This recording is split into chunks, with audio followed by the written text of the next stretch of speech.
think you need to play more Japanese games.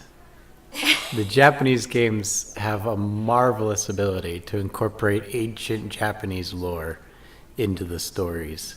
Even Mario is not exempt from this. But if you look at Pokemon, there are a lot of Pokemon that pay tribute to ancient Japanese deities. Do they not have any kind of like Pepsi ad in the game?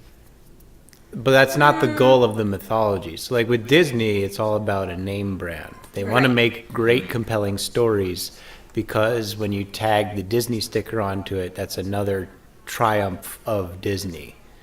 But this is paying tribute to the culture itself. And especially Final Fantasy 7, 9, 6, and 4. The reason why those were the most popular ones is because they were based on Japanese folklore.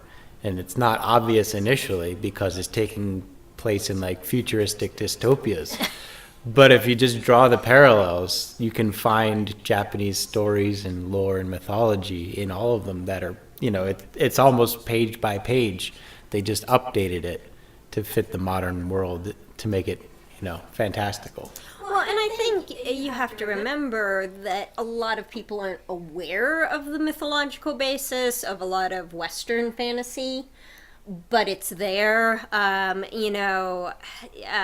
Tolkien, which is sort of the big one. The Lord of the Rings is all out of the ring cycle and Norse mythology, and most people don't realize what sort of Norse elves were like because they've also conflated in with sort of more English little fairies, but they've also conflated in with the Sidhe, which were the Irish spirits and who sort of became leprechauns somewhere along the way. How they became leprechauns, I don't really know.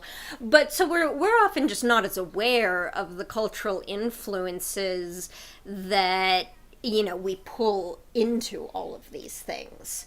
I feel like what you're describing is a situation where it's not just that we have the corporate structure of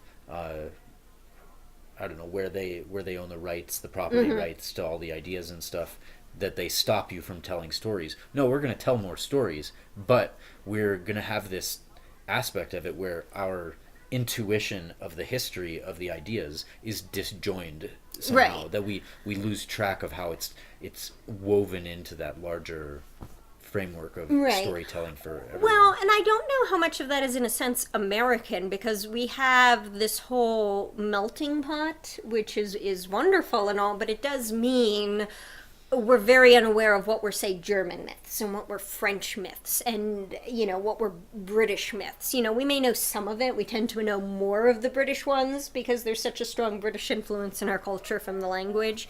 But because of that, we have created a cultural medieval world. And it draws on aspects of all of these different cultures, but we've lost what is some of, like, we're not aware of anymore that, oh, this was the German version of this, and like I said, and this was the French version. I mean, probably most people don't realize that the first important thing written about King Arthur was written by a Frenchman, and I'm spacing on his name right now, but the book is Le Mort d'Arthur, The Death of Arthur.